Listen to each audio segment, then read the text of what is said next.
zvavanobata nekuronga ngazviendeke. Mutsvene wakatendeka, Mwari wenyasha, ndiri kunamata mangwanani ano. Ngavarangarirwe vana venyu Baba, ngavarangarirwe Jehovha pavari kubuda vachinanga mumabasa. Baba, nyasha dzenyu dzivatungamirire mabasa avo Baba, mabasa avo Mwari, mabasa avo Jehovha. Ndiri kutaura a divine touch, the hand of God upon whatever they lay their hands. Mwari wakatendeka, Mutsvene wakarurama, vana venyu ngavarangarirwe. Every blockage, every hindrance iri kukonzerwa nemadhimoni nemweya yetsvina, ndiri kuirayira iko zvino iregedze kubata pamabasa evana venyu. Ngavawanirwe nyasha, ngavadzikinirwe favor inobva kwamuri. Vanorwara ngavaporeswe Mwari. Tinotaura healing power in the mighty name of Jesus. Shoko renyu rinoti nemavanga aJesu takaporeswa.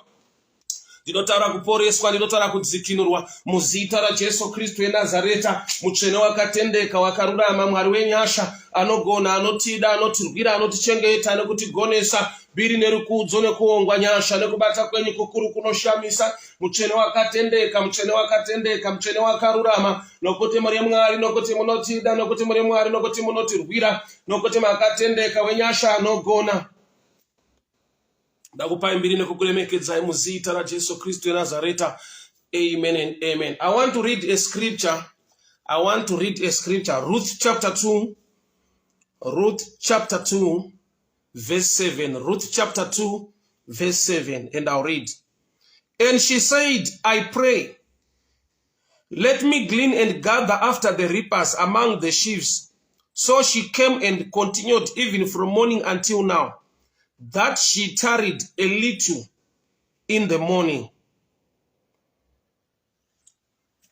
Statement randaverenga i-comment iri kutaurwa na foreman aiva mumunda maBoaz achiripota kuna Boaz pamusoro pekushanda kuri kuita Ruth.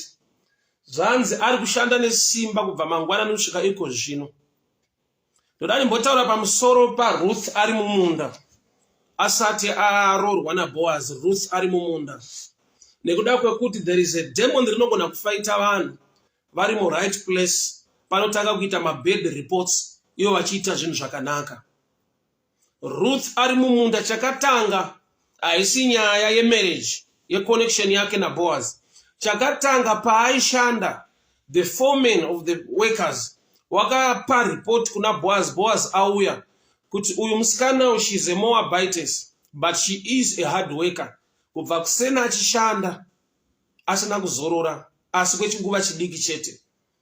Pastor Desire Dangirwa, God bless you Baba, happy to see you online. So ndiri kutaura pamusoro pekugona kurecognizwa mune zvaunoita, especially pabasa rako. Nokuti kune demoni, kune mweya yetsvina yokuti no matter you work so hard, they don't see you, they don't recognize you. Uchishanda nesimba vanotokufuremera nyaya dzisina basa. Big man same, big same. Ambuyarera. God bless you. Happy to see you, my brother, online. Mwari wakuitire nyasha zvikuru. Mwari wakuropafadzei. That's the comedian Big Sam there. Mwari wakuitire nyasha, my brother. So happy to see you online. Mwari wakuitire nyasha. Gaiti mboshumira timbomira zvana Yusuf zvenyu. Thank you. I'm so happy to see you online. So nyaya yemusikana anonzi Ruth auya mumunda maBoaz. Chakatanga kuitika haisi connection yekuenda kumarriage naBoaz. Wakatanga kushanda. Mukushanda kwake, she was recognized as a hard worker. Remember, she was a foreigner, abva kuMoab, achiuya kuBethlehem. So there are times yekuti nokuti you are in a foreign land, nyango ukashanda nesimba sei, kune mweya yetsvina inongoita kuti zita rako risataurwe nezvaro, panopromotwa mwa utaurwe nezvako, panotaurwa pamusoro pavanhu vari kushanda nesimba. But pano ndiri kuona kuti Ruth the Moabitess auya kuBethlehem. Chatanga kuitika ari mumunda maBoaz, she was recognized as a hard worker. So Boaz haisi nyaya yekungoti ari kungowira zvekungorora Ruth kuti nyaya ingozadzikiswa kuti pakaitika nyasha. But nyasha dzakatevera Ruth ane pfungwa, ane moyo, ane shungu dzekushandawo nesimba. Remember, ari kuya kumunda kuzoshanda kuti agone kuchengeta mwene vake vachembera anova Naomi. Her aim was not to be married.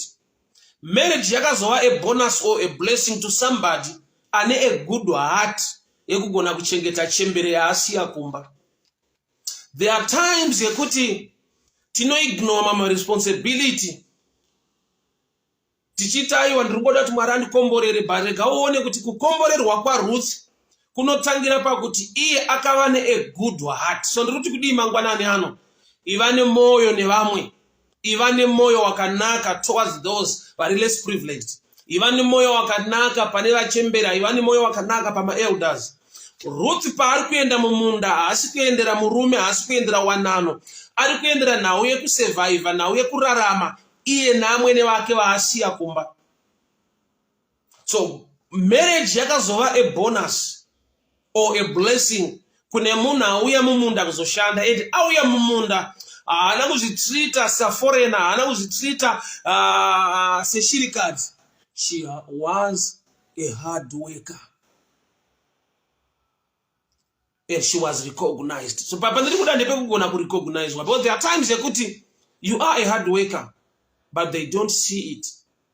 Unoshanda nemoyo ende uchirevesa, they don't see it. Father, I pray over the viewers.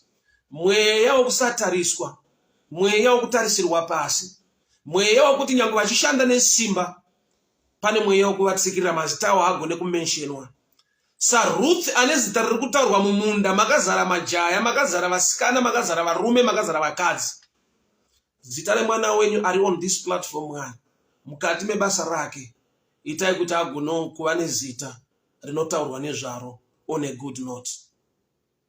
Father, I decree and I declare, mweya unotsikirira vanhu nyangwe munyika dzevatorwa, mweya unotsikirira vanhu munyika dzevatorwa, mweya unotsikirira vanhu mu foreign land, mweya unotsikirira vanhu kuti nyangwe vachishanda nesimba havagone kurecognizwa, havagone kupromotwa, havagone kutaurwa nezvavo mune zvakanaka. Ndiri kurayira iko zvino every spirit iri kurwa nezita remwana wenyu mumunda make, ndiri kudeclare nyasha dzenyu dzimhari pamusoro peupenyu hwake. Ngavachionawo zvakanaka zvaanogona, ngavachionawo zvakanaka zvaanoita. Zvirege kugumira pakutaurwa kwezita rake Mwari, asi kuti pave neropafadzo inobata pamusoro peupenyu hwake. I speak blessing, favor mumaoko avo Mwari, pavanoshanda nepavanobata. Mazita avo aregere kutsikirirwa, varegere kukanganwika, vasimudzirwe, varopafadzwe. Tarisaiwo kushingaira nekubata kwavo Mwari. Every spirit inorwa nawo, isingade kuzikanwa kwekubata kwavo kwakanaka, inoda kutsikirira mazita avo, ndinoirayira iko zvino muzita raJesu Kristu weNazareta. Father, we thank you. I speak blessing, favor upon your people this morning, in the mighty name of Jesus. Mudikana kuna chinorwadza chekuti you work so hard, and vari supposed to go recommend nekutaura zvakanaka pamusoro peupenyu hwako, they don't look at you, they ignore you. Ndarayira iko zvino muzita raJesu Kristu weNazareta, mweya iwo dhimoni iroro ngaribve pamusoro peupenyu hwako, mweya iwo dhimoni iroro ngaribve pamusoro peupenyu hwako. I want you to join me in prayer. Ndoda kuti tiite this prophetic action. Ndoda kuti ubate musoro wako as I'm praying with you. Ndoda kuti ubate musoro wako pandiri kudeclare nekunamata kuti ngakone onekwawo zvaunoita ngazvizikanwe. Panosumudzirwa vanhu nekumentionwa vanhu vari kushanda nesimba nevari kugona kuita zvinhu. Mweya china iregere kubata pauri pamusoro peupenyu hwako. Ndoda kuti utaure kuti favor upon your head, favor upon your head, favor upon your head. Nyasha pamusoro wako, nyasha pamusoro wako. Shoko rinoti wakazodza musoro wangu namafuta, mukombe wangu unofashuka. Ndoda kuti ubate musoro wako mangwanani ano, udeclare uchiti favor upon my head, favor upon my head, favor upon my head, favor upon my head, favor upon my head, favor upon my head, favor upon my head. Nyasha pamusoro wangu, nyasha pamusoro wangu. Mweya wokusaonekwa, mweya wokutarisirwa pasi, mweya wokushinyirwa, mweya wokusasimudzirwa, regedza upenyu hwangu. Ndataura favor mangwanani ano, ndataura favor mangwanani ano. Favor upon my head, favor upon my head, in the mighty name of Jesus. Mwari wenyasha vakurwire, Mwari wenyasha vakuchengete mudikani. Ngazviendeke, ngazviitike muupenyu hwako. Pese paunoshanda nesimba, onekwawo, simudzirwawo, favor ngaikutevere. ndaramba mweya unotsikirira mazita evanhu vari kuita zvinhu nemwoyo vachirevesa. Ndaramba mweya yekuti haugone kurikogonezwa nekuonekwa mukushingaira nekushanda kwako kwose. Bhaibheri rati Ruth auya kuBethlehem achishanda mumunda maBhoazi. Bhoazi paakauya achitaura nemukuru unotungamirira mumunda, akaudzwa kunzi tine musikana ari pano wakabva kuMoabhu naNaomi, ari kushanda nesimba kubva mangwanani. So chakatanga kupinda mumaindi yaBhoazi, Ruth was a hard worker. She was committed pabasa rake. So zita rakatanga kutaurwa kwete nekuda kwerunako. Zita rakatanga kutaurwa kwete nekuda kwekuti pana akauya naRuth. Zita rake rakatanga kugadzirwa nemaoko ake nekushanda kwake. Pamusoro pake pasina mweya wokutsikirirwa, wokutarisirwa pasi. I've seen people in life who work so hard, but pavari pane mweya wokutsikirirwa. I've seen gifted people vasina kumwe kwavanoenda muupenyu. I've seen gifted people vane zvinhu zvokuti musociety vanhu vanenge vachitaura zvichida. You can relate with me. Tine vanhu vokuti even muri kuchikoro maiona kuti munhu uyu ane chipo, ari gifted in this area, asi hakuna kazvakaenda zvakangopera zvakadaro. Kune mweya unorwa nezvipo zvevanhu, mweya wokutsikirirwa kwemazita.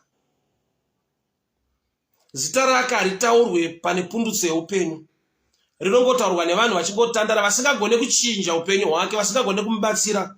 Ndo vanenge vachingoti asi ninga anogona, ningi izvo anogona, apa ari kushanda nesimba, apa agona kuita chenizvi. But ndakuda kuti zita ritaurwe nevanhu vane influence. Ndakuda kuti zita rako ritaurwe nevanhu vanogona kutaura naBhoazi ane chekuita nelife yako. Zita rako nekugona kwako ngazviregere kudiscusswa pabus stop mukombi. Bhaibheri rangu rinoti chipo chako chinokuwanira nzvimbo. A man of skill haazvipresente pamberi pevanhu vasina basa, asi kuti unozvipresenta pamberi pemadzimambo. Rako zita, kugona kwako nechipo chako ngachitaurwe kumahigher offices. This man ari kutaura naBhoazi was a leader mumunda, ndiye waitungamirira mumunda, a foreman. Ndiye ari kupa a report kuna Boaz concerning Ruth. May those in influence talk about you. Varegere kungotaura chete, but zviunze pundutso muupenyu hwako. Baba ndanamata nokutenda muzita raJesu Kristu eNazareta. Amen and amen. God bless you, God bless you, God bless you people. Mwari vakuitire nyasha, Mwari vakuropafadzei, Mwari vakuchengetei, Mwari vakugonesei. Favor pamusoro paupenyu hwako mande ino, favor muvhiki rino, favor pamusoro pemwedzi uno, pauchapinda nepauchabuda. Mweya wokutarisirwa pasi nekutsikirirwa tauramba. Ndataura nyasha pamusoro wako muzita raJesu. Amen and amen. Bye bye. God bless you. We meet again tomorrow. We meet again tomorrow. We meet again tomorrow. Mwari vakuitire nyasha, Mwari vakuropafadze. Today I'm not going to radio. Nasa ndisikuenda ku radio. So we meet again tomorrow by God's grace. Bye bye. Thank you so much. Mwari vakuitire